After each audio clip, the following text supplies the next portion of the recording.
Alrighty, my name is Carl Clemons. It is September 27th, 2024, and this is Case Connections number 2 for medical biochemistry. In this case, we're presenting a 16-year-old female recently diagnosed with muscular glycogen phosphorylase deficiency. Patient states, I'm not sure I understand the issue. Can you explain how muscle glycogen is used normally during exercise? So muscle glycogen is used during exercise to be broken down and used for energy, simply.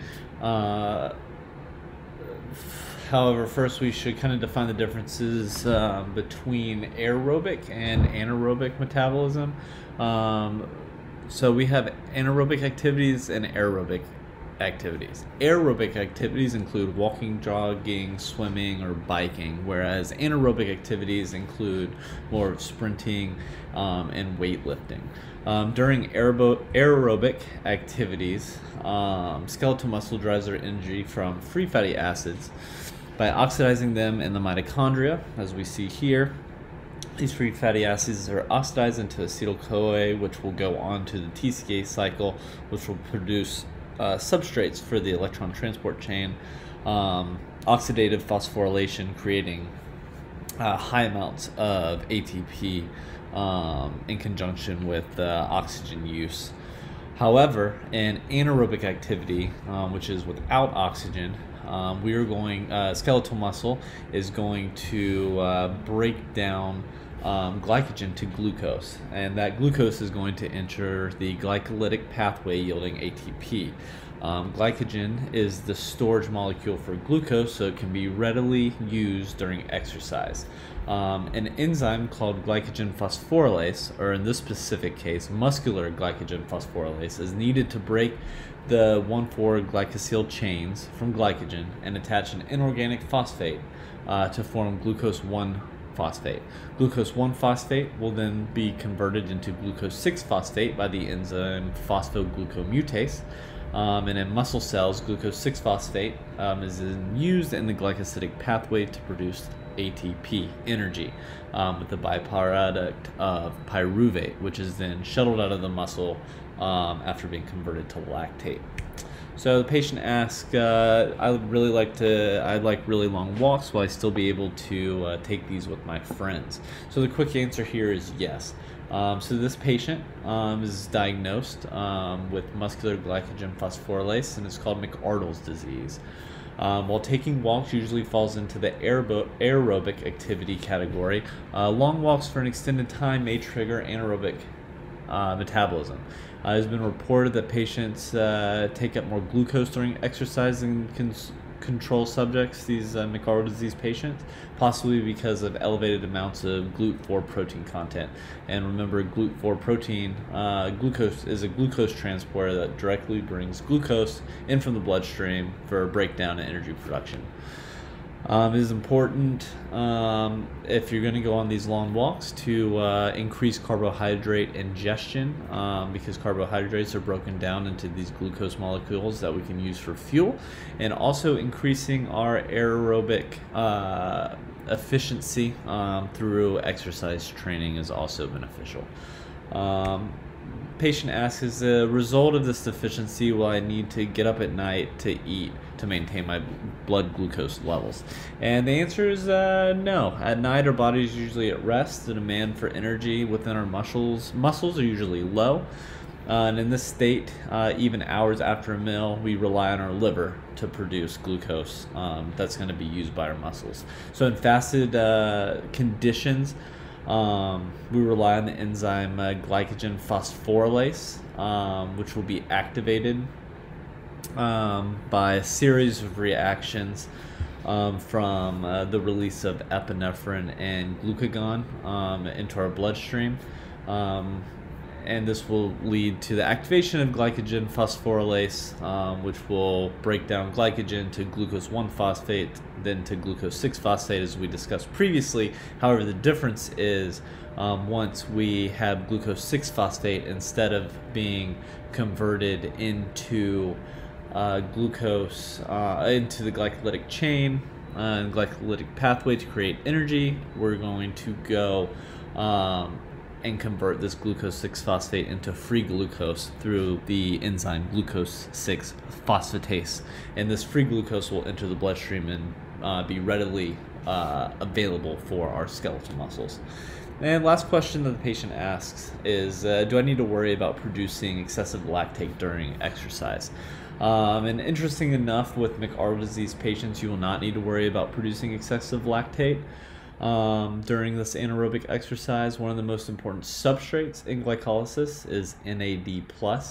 NAD must be regenerated through a process of converting lactate to pyruvate. So that there is enough NAD to produce ATP in glycolysis. So in anaerobic activity, glycolysis produces this pyruvate, which is reduced to lactate through NADH in the cytosol with the help of the enzyme lactate dehydrogenase, which we see here. This lactase is then shuttled out of the cell into the liver, where it goes through a process called gluconeogenesis, which is going to convert this lactate back into essentially a glucose molecule.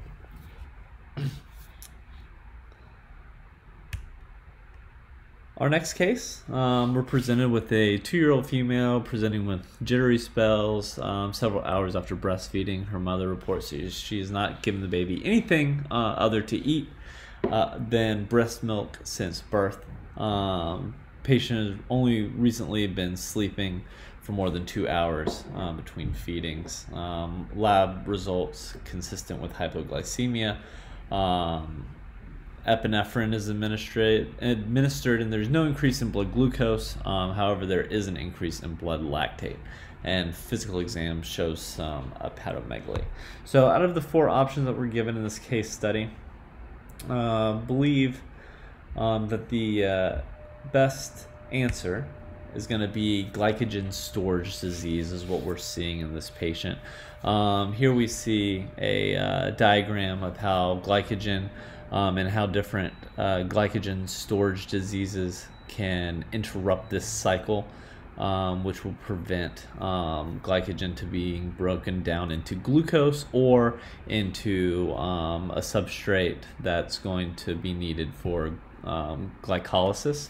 Glycogen storage is characterized by a buildup of glycogen in the liver, which is going to result in the hepatomegaly that we see. The mother's observation that the baby only sleeps for 2 hours and becomes jittery is a crucial part of the diagnosis process. This is due to glycogen storage's disease ability to use glycogen in normal cells. When there's an influx of carbohydrates through a meal, or in this case a feeding, glucose is used with the cell for ATP production. As we have an increased ATP production, feedback inhibition decreases the need for enzyme synthesis, causing the molecule glucose 6-phosphate to increase specifically.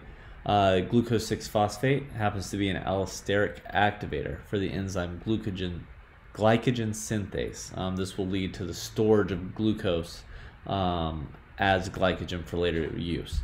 Approximately 2 hours after a meal, the decrease in serum blood glucose causes an increase in the hormone glucagon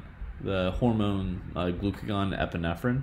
And in the normal cell, these cells would stimulate multiple reactions, causing the phosphorylation of glycogen phosphatase, as we talked about earlier in the other case study.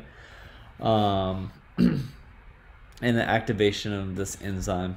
With this glycogen storage disease, however, this enzyme can be either deficient or absent, resulting in hypoglycemia after a meal because we're not able to break down those glycogen stores.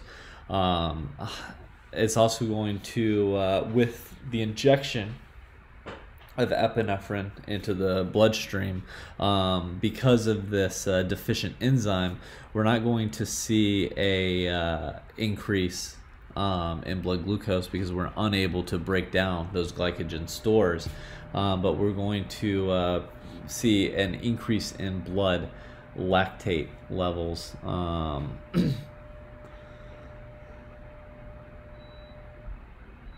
This is the blood lactate levels are due to the inability to free the glucose from the glycogen stores and the increase in metabolic demand causing anaerobic metabolism, which is byproduct of lactate.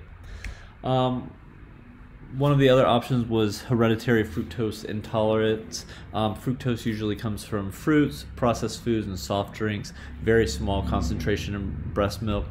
We would see the hepatomegaly, but we'd also see a aversion to feeding with anything of fructose concentration involved, and we do not see that in this case.